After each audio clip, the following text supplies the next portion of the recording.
베드로후서 3장 17절과 18절입니다. 베드로후서 3장 17절 18절 말씀 제가 받들어 읽겠습니다. 하나님의 말씀입니다.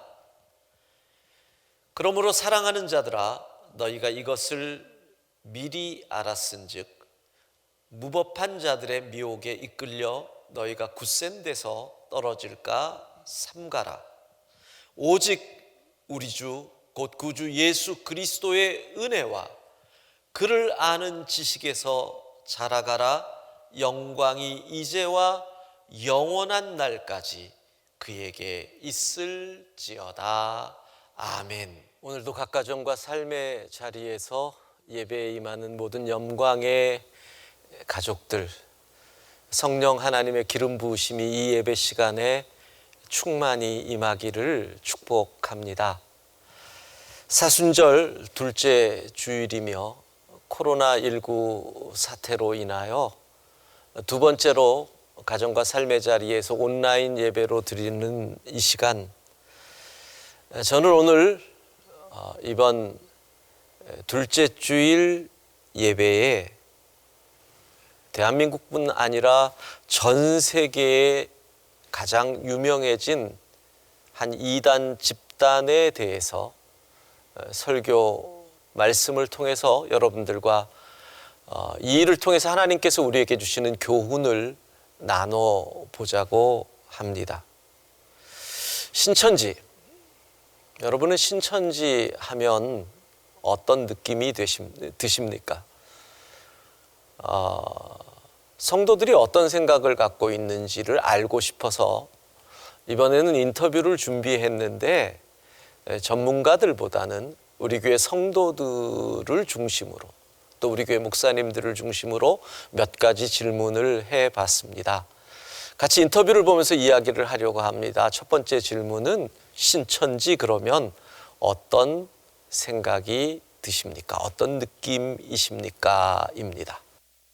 제가 생각하기에는 꼭 사기 집단 같아요. 교회를 무너뜨리려고 하고 교회 안에서 사람들을 현혹시키고 또한 하나님께서 사랑하시는 영혼들인데 좀 불쌍하다 이런 생각도 좀 하게 되었던 것 같아요. 처음에는 아무 생각이 없었어요. 그냥 저랑 별개의 일이라고만 생각을 했어가지고 지금 이제 언론에서 이슈화 되는 거를 보면은 이제 무섭다는 생각이 들더라고요. 진리가 아닌 것이 퍼지는 것에 대한 약간의 두려움을 느끼는 것 같아요. 근데 실체를 알고 나서는 저에게는 불쾌한 감정으로 좀 많이 다가오고 있는 것 같아요. 자, 겁이 나기도 합니다. 기분 나쁘기도 합니다. 또 어떤 분들은 여기에 속한 사람들을 생각하면 불쌍하다라는 생각도 들고 불쾌한 기분도 든다라는 이야기를 했습니다. 어쨌든 우리 그리스도인들이나 알고 있던 신천지에 대해서 이번에 전 국민이 알게 되었지요. 그런데 한 가지 궁금한 것은 이번에 TV를 통해서 본 이만희라고 하는 그 90에 가까운 노인, 여러분 어떤 면으로 보면 좀 어리숙하지 않았습니까? 누구는 그런 표현을 했더라고요. 이만희는 이미 바지사장이다. 바지사장이라는 표현도 했더라고요. 뭐 그렇게 잘생기지도 않았고 또 그렇다고 몸짱도 아니고, 그런데 왜 사람들은 그 이만희라는 사람에게 그렇게 빠져 있는지, 특별히 무엇보다도 반짝반짝하는 젊은이들이 왜 그 신천지에 빠졌는지가 궁금하지 않습니까? 우리 성도들은 왜 그렇게 이 사람들이 신천지에 빠진다고 생각할지 또 우리 인터뷰를 한번 보도록 합시다. 시간, 물질, 또 관계 모든 걸 동원해서 진리다 비진리다 보다 먼저 관계성으로 찾아가고 관계성 안에서 길을 열어가고 그러면서 헤어나지 못하도록 그렇게 접근을 하는 것 같아요. 그 간 사람들 말이 내가 다 납득이 되고 이해가 됐어 이렇게 얘기하더라고요. 성경을 저희가 납득하고 이해할 수는 없잖아요. 근데 대체로 그런 데 가서 내가 납득했어, 내 마음이 시원해졌어, 이런 이야기들을 하더라고요. 인지 부조화 이론이라는 게 있는데 그게 뭐냐면 자기가 생각했던 신념과 행동이 다를 때 그 사이를 합리화시키는 작업들을 하거든요. 신천지가 나쁘다 생각하고 갔는데 되게 잘해주거든요. 자기를 잘 받아주고 좋은 사람들 같아요. 그러면 그 사이를 자기가 하고 있는 행동과 신념의 사이를 합리화하는 과정에서 자기가 의욕적으로 그걸 합리화하기 때문에 그 홀딱 넘어가 버리는 경우가 굉장히 많습니다. 초반에 이제 심화 단계로 들어갈 때 비유풀이라는 걸 하거든요. 근데 이 비유풀이가 굉장히 말초적인 단어 장난, 말장난 같은 건데 그거에 넘어가게 된 이유가 뭐냐면 교회가 지금까지 가르쳐주지 않았던 신기한 걸 가르쳐준다고 생각하는 거예요. 근데 그런 것들이 굉장히 이 사람들한테 파괴적인 효과를 발휘해서 자기 신천지 성도 안으로 끌어들이는 구심력을 행하고 있는 것 같습니다. 그 포교하는 방식이 굉장히 다양하고 저희가 좀 상상하지도 못했던 방식들로 포교를 하더라고요. 예를 들면은 뭐 잡지사에서 학생들 걸어가고 있는데 와서 옷 잘 입은다, 그래서 사진 몇 장 찍고 싶은데 같이 갈 수 있겠냐? 이런 식으로 포교를 하기 때문에 약간 저희가 상상하지 못한 것에서 와서 방심하게 되는 그러한 부분들이 있는 것 같아요. 관심을 주고 너무 잘해주니까 나도 무언가 부탁을 들어줘야 할 것만 같고 그렇게 한 번, 두 번 만나다가 빠지는 게 아닐까 생각합니다. 우리나라의 젊은 사람들이 너무 눌린 게 많은 것 같아요. 고등학생들은 학업에 너무 눌리고 이해해주는 사람들이 적으니까 자기들이 풀 데가 없어서 그런 이제 친구 삼아 해주는 사람들한테 빠지는 것 같고, 청년들은 말씀에 참 갈급하고 말씀을 많이 배우고 싶은데도 그 교회 안에 시스템이나 이런 것들이 청년들한테 잘 안 돼 있는 것 같아서 그 말씀을 갈급해서 찾아가는 것 같습니다. 여러분, 관계가 참 무섭지요? 얼마나 친절한지 간까지 빼어줄 것 같으니까 사람들이 마음을 빼앗기는 거지요. 관계는요, 내가 저 사람이랑 친해지면 그게 악이라도 내 편이 되어 주는 게 관계이거든요. 저도 이번에 놀랐네요. 우리가 상상하지 못할 방법으로 우리 청년이 그랬지요.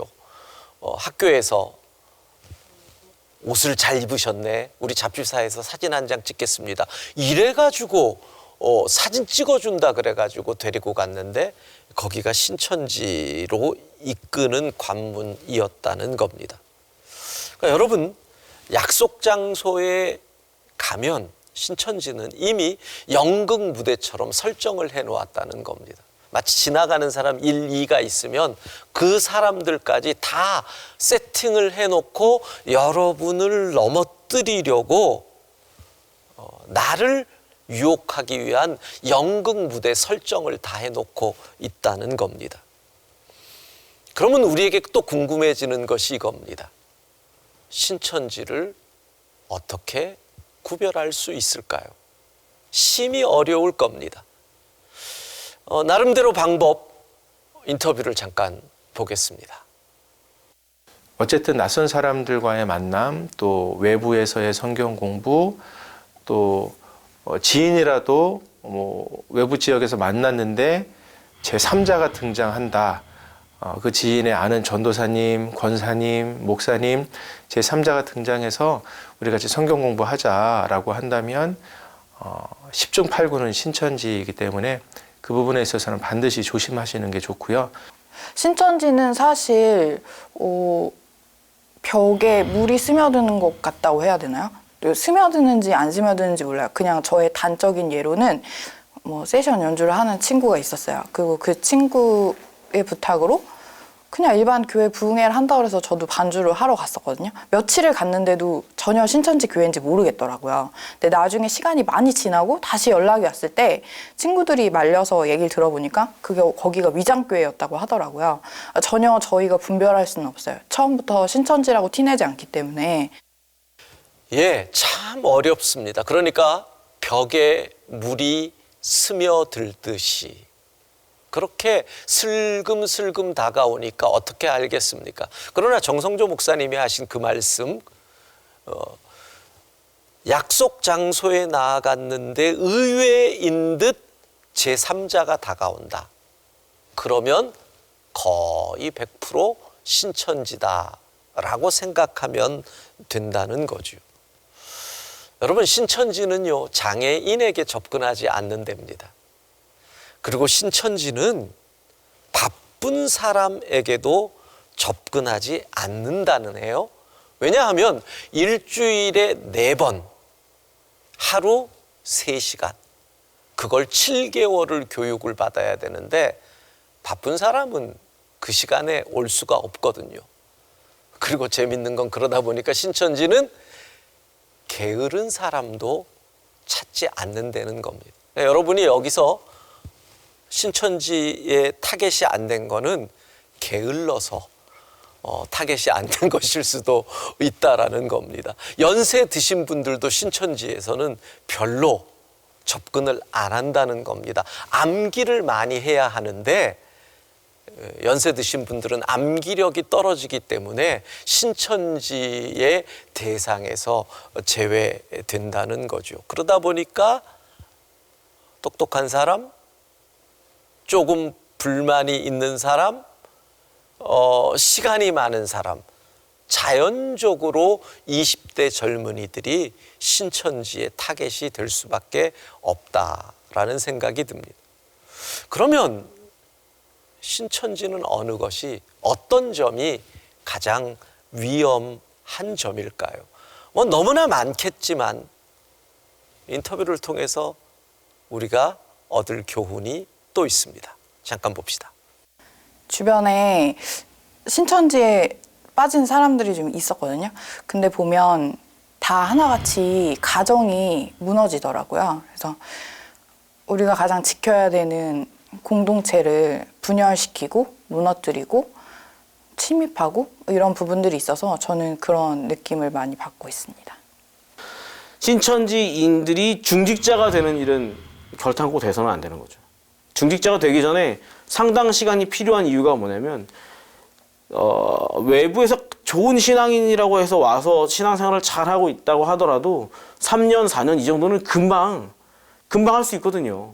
근데 오랜 동안 지켜본 사람들, 그 사람의 신앙과 삶이 증명된 사람들을 중직자로 세우는 작업이, 신중하게 세워가는 작업이 되게 중요하지, 이렇게 간단하게 중직자를 세워가는 작업을 해가면 굉장히 위험해질 수 있습니다. 그건 교회가 판단하는 일에 개입하게 되니까요.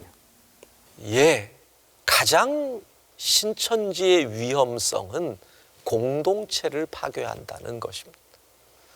우리가 다 인정하고 있는 하나님께서 만드신 두 공동체, 가정과 교회가 이 신천지에 의해서 파괴된다. 이게 제일 위험한 점입니다. 자, 그러면 이제 본론으로 들어가 봅시다. 오늘 우리가 생각해야 할 중요한 점은 이겁니다. 왜 사람들은 신천지에 빠질까? 이게 오늘 우리가 생각해야 할 것이고, 저는 2가지로 그 이유를 정리해 보려고 합니다. 첫 번째 이유는 그겁니다. 사람들이 기본을 몰라서, 기본을 모르기 때문입니다. 어느 기본? 성경을 배운다고 하고 성경을 가르친다고 하는데 성경의 기본을 모르기 때문에 사람들이 신천지에 빠집니다. 여러분, 어떤 종교가 거짓을 허용하겠습니까? 사실 거짓을 허용하는 것은 많은 이단들이 그렇게 하는데 신천지는 공식적으로 거짓을 허용하기 때문에 이것이 신천지가 크게 성장하는 데 가장 강력한 무기가 된다는 점입니다. 거짓말을 허용하는 교리에 의해서 신천지는 획기적인 전도 방식을 개발합니다. 이것을 그들의 표현으로는 모략이라고 표현을 합니다. 그런데 이 거짓을 이렇게 설명하지요. 교단을 위한 거짓말은 신을 위한 것이 되기 때문에 거짓말에 속하지 아니한다. 그리고 이 일로 거짓을 당하는 대상에게 구원을 주기 때문에 이것은 얼마든지 해도 된다. 거짓을 행해도 된다. 성경 한 구절 우리 봐야 합니다. 요한복음 8장 44절입니다. 함께 읽도록 하겠습니다. 너희도 너희 아비 마귀에게서 났으니 너희 아비의 욕심대로 너희도 행하고자 하느니라. 그는 처음부터 살인한 자요 진리가 그 속에 없으므로 진리에 서지 못하고 거짓을 말할 때마다 제 것으로 말하나니 이는 그가 거짓말쟁이요 거짓의 아비가 되었음이라. 악한 영의 특징이 무엇입니까? 거짓을 이용합니다. 거짓을 인정합니다. 거짓이 자연스럽습니다. 성경은 어쩔 수 없는 거짓말도 인정하지 않습니다. 여러분, 그렇습니다. 우리가 살다 보면 나의 안위를 위해 거짓을 말할 때가 있다는 것 인정합니다. 그러나 여러분, 그 거짓말도 가슴을 치며 통회해야 하는 것이 신앙이고, 다시는 그런 거짓을 하지 않겠습니다 하나님 앞에 결단하는 것, 이것이 그리스도인의 자세입니다. 그런데 전도를 위해 거짓을 허용한다? 저는 그 얘기를 들을 때마다 뭐가 생각난 줄 아십니까? 무슬림들이 생각이 났습니다. 극단적인 이슬람 교도들. 뭐라고 얘기합니까? 폭탄을 들고 이 교도들 그들의 삶의 자리에 뛰어들어 터져 죽으면 낙원에서 부귀영화를 누리겠다. 여러분, 그 극단적인 무슬림들이 하는 일과 신천지가 얘기하는 게 뭐가 다릅니까? 거짓을 인정하고 사용하는 것을 따라가는 사람들은 성경을 아무리 잘 가르쳐도, 그들이 가르치는 성경이 딱딱 맞아떨어지고 너무너무 재미있다고 해도 성경에 대한 기본이 잘못된 것입니다. 기본을 모르면 사이비에 넘어갑니다. 두 번째, 왜 사람들이 그렇게 신천지에 빠지느냐? 사기당하는 거랑 비슷합니다. 성경 공부가 재미있다고 딱딱 맞아떨어진다고 이야기하지요. 여러분, 사기당하는 분들 이렇게 얘기합니다. 처음에 돈이 이자가 딱 들어온다고 말합니다. 그렇게 재미있다고 말하는 신천지의 성경 해석, 여러분, 신천지는요 영어 성경 인정 안 합니다. 히브리어, 헬라어, 원어 인정 안 합니다. 심지어는 한글 성경도 예전에 번역인 개역 한글만 인정을 합니다. 이유가 뭘까요? 이유는 단순합니다. 이것을 시작한 그들의 교주가 영어도 모르고 히브리어, 헬라어, 원어도 모르고 개역 한글 성경을 가지고 마음대로 자의적으로 해석을 해서 딱딱 맞춰 나갔기 때문에 성경을 바꾸면 해석에 문제가 생기는 것입니다. 이거 사기 아닙니까? 제비족이라고 아시죠? 요즘 사람들은 잘 모르려나요? 젊은이들은? 예. 제비족에게 당할 때요, 처음에는 그 제비족이 모든 것을 줄 것 같지 않습니까? 사랑하고 그래서 사랑이라는 것을 믿고 감격해서 가정을 팽개치고 나갑니다.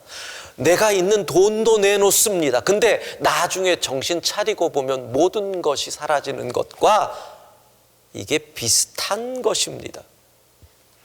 처음에는 모든 것을 줄 것처럼 정말 친절하게 받아주고 정성으로 대합니다. 나에게 다 맞춰줍니다. 감격합니다. 그런데 어느 날 보니 자기가 수많은 사람들과 함께 무릎 꿇고 이만희 앞에 절을 하고 있습니다. 그런데 그때 가족은 내 곁에 없습니다. 친구도 멀어졌습니다. 주변에는 나같이 사기당한 사람만 바글바글 끓고 있습니다.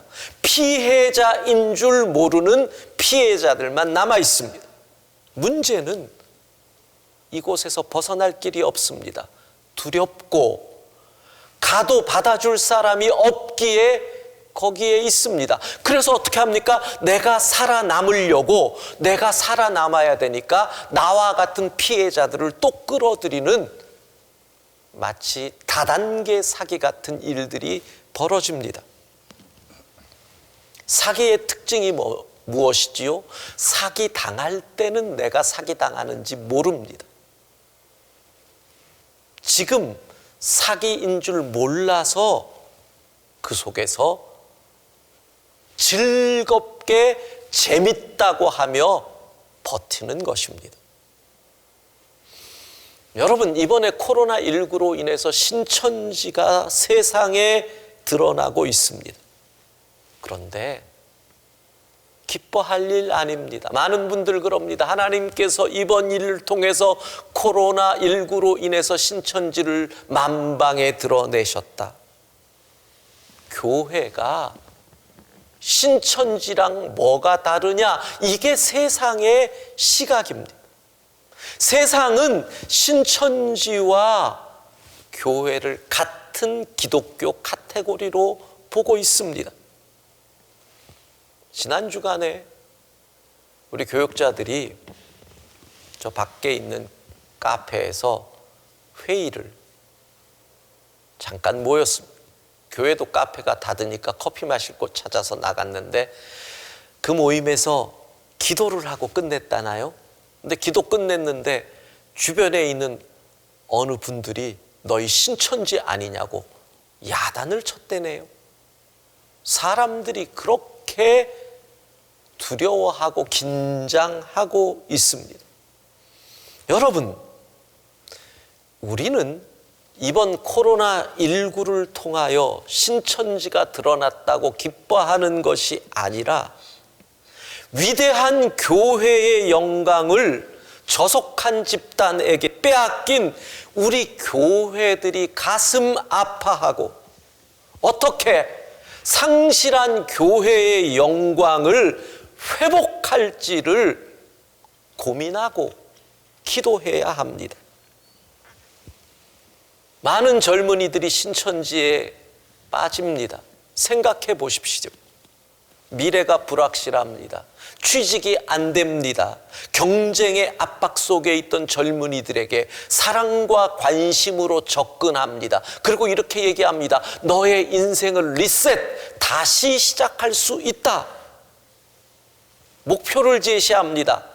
14만 4천 명이라는 그 수 안에 들어가기만 하면 너의 인생은 완전히 새로워질 것이고 밝게 빛날 것이고 지금 이 고난은 아무것도 아닌 영광이 될 것이다. 그게 뭡니까? 젊은이들은 취직으로 돈 벌겠다는 목표를 14만 4천 명 안에 들어가겠다. 그것밖에 없는 겁니다. 현실 도피일 뿐입니다. 그들의 세속적인 목표가 바뀐 것뿐입니다. 우리 그리스도인들의 인생의 목표가 그렇게 단순합니까? 천국 가는 것. 그러면 죽기 직전에 예수 믿죠. 많은 사람들이 농담처럼 하는 이야기. 죽기 전에 예수 믿고 그 전에 실컷 노세 젊어서 노세 그렇게 살다가 천국 가면 되는 것 아니냐. 생각해 보십시오. 신천지의 가르침에 결코 있을 수 없는 것. 하나님의 나라. 공교회. 예수 복음의 핵심인 하나님의 나라가 없는 나만의 구원, 나만의 축복을 이야기하는 그곳에 젊은이들이 마음을 빼앗겼습니다. 교회의 영광은 이 땅에 하나님의 나라를 이루려고 치열한 삶의 그 자리, 거기에 교회의 영광이 있습니다. 그런데 계시록 20장 4절의 말씀을 가지고 사기를 칩니다. 14만 4천 명의 목배임을 당한 영혼들, 이미 순교에서 공중에 떠도는 영혼들이라는 겁니다. 그런데 짐승과 우상에게 경배하지 않은 지금 지상의 14만 4천 명, 자기들 신천지, 이 두 개가 합일된다는 겁니다. 영혼이 합일. 이런 사기꾼들이 있어요. 그러면 영생불사한다는 이딴 얘기에 속아 넘어갑니다. 역사성도 없고 공교회성도 없는 이단 사이비 집단의 마음을 빼앗깁니다. 내가 경쟁에서 14만 4천 명에 들어가기만 하면 다 된다. 그것을 위해서 거짓을 해도 상관없다는 이 사이비에 빠진 겁니다. 기억하십시오. 교회의 영광은 이 땅에서 하나님의 나라를 이루기 위하여 치열하게 살아가는 그리스도인들의 삶의 자리. 14만 4천 명에 들어가려고 치열하게 거짓을 행하는 게 아닙니다. 예수님처럼 살려고 치열하게 살아가는 그 삶의 자리에 교회의 영광, 하나님의 나라의 능력이 있는 것인데, 저속한 그 기복주의, 거기에 마음을 빼앗겼습니다. 오늘 본문인 베드로 후서에서 베드로 사도는 계속해서 우리에게 이단 사이비 거짓 교사들을 조심할 것을 권면합니다. 1장 16절을 읽어봅시다. 우리 주 예수 그리스도의 능력과 강림하심을 너희에게 알게 한 것이 교묘히 만든 이야기를 따른 것이 아니요, 교묘히 만든 이야기를 우리는 그의 크신 위엄을 친히 본 자라. 자, 여기서 교묘히 만든 이야기, 이 말 1장 20절입니다. 같이 읽겠습니다. 먼저 알 것은 성경의 모든 예언은 사사로이 풀 것이 아니니 사사로이 예언을 푸는 자들, 그런 자들을 경고합니다.